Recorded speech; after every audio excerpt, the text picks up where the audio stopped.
There were 2 graduating classes this year. So you can see the stone structure just up ahead off the driver's side of the bus.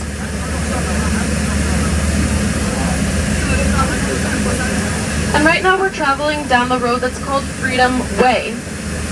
Freedom Way it was given this name because it's the same road that the Americans who were held hostage in Iran were reunited, the road that they traveled down to be reunited with their families in 1981. That's our bus. Yes, that's really awesome. Great, thank you. Alrighty. So they traveled down this road in 1981 and they were reunited with their families. Out the door side of the bus, you can see the Thayer Hotel. This is where the special reunion happened. Now, if you look at the other side of the bus, you can see a very large field here. This is Buffalo Soldier Field, and it's named after the Buffalo soldiers who came here, the 9th and 10th Cavalry Regiments, to train our cadets, our students here, in horsemanship skills.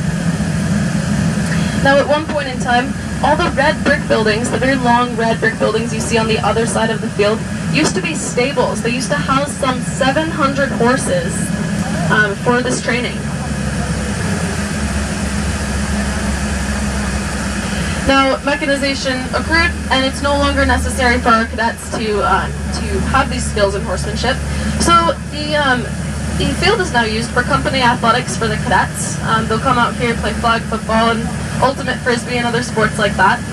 And the red brick buildings that you can see on the other side of the field, they're now converted. No longer hold horses, but they now house offices, and there's even a bowling alley over on the other side of the field.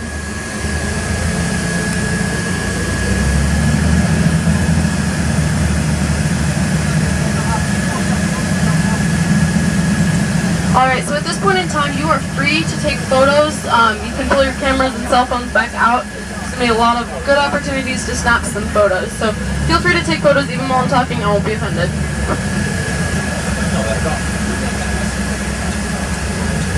And we have now made it onto West Point. So welcome officially.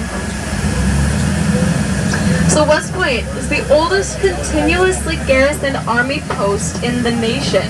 It first opened in 1778 under the command of General George Washington.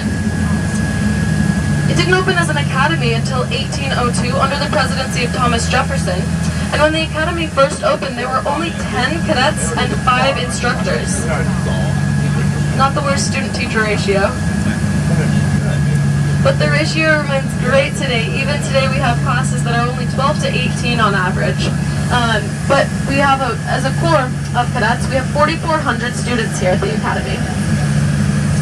Now, instructing these cadets is about 500 instructors, and about 1,200 active duty military live here. Now, if you look at the door side of the bus, you can see some red brick housing out this way.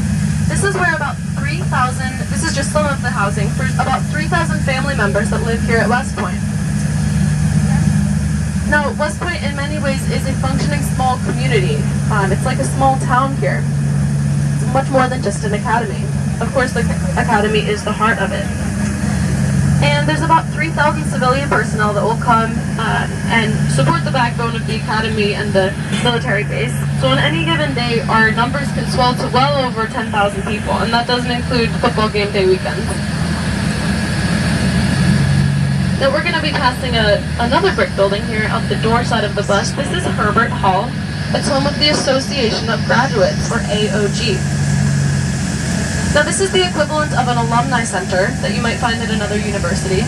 And they picked a really good spot for their building because a lot of tailgating happens here on weekends. Because just a short walk up the hill is Mikey Stadium, where Army football games occur.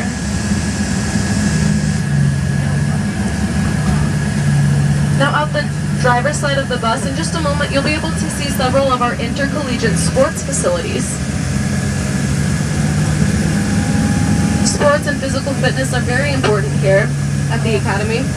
The first building you'll see is the very tall gray building. This is the Foley Center, where indoor practices for Army football and lacrosse happen. Now just beyond that is the Holliday Center, home of Army basketball and hockey. Wow. And approaching here at the driver's side, you can see our gem, Mikey Stadium itself, home of Army football and lacrosse. Now, Mikey Stadium has been ranked one of the top college game day experiences, and if you can imagine this, you'll understand why. In the fall, the Hudson River turns brilliant colors with the fall foliage. Their the parachute team will jump in above the stadium with the game day ball, and cannons go off every touchdown. So you can imagine it's quite the experience here at Mikey Stadium. Now, Mikey Stadium is also home of graduation. It happens every year here, rain or shine. And it's custom when cadets graduate to throw their white caps in the air, symbolizing that they'll never need these caps again. And tradition has it that children will run onto the field and grab these caps as souvenirs. Sometimes cadets will stick notes or candy or money even in the hats. Now at the driver's side of the bus, in just a second, you'll see 2 flight memorials commemorating those West Point graduates who have lost their lives in flight or flight training. And just after this is the American Soldier Monument you'll also see at the driver's side of the bus. This is commemorating the enlisted soldier, the American enlisted soldier. If you've been to Arlington National Cemetery, you might recognize the sculpture, or the style of the sculpture. Felix de Weldon, who sculpted Iwo Jima, also sculpted this monument here. Alright, now we're going to be making our first stop today, in just a moment here. We'll be stopping at the Cadet Chapel. This chapel was completed in 1910 and was constructed by Italian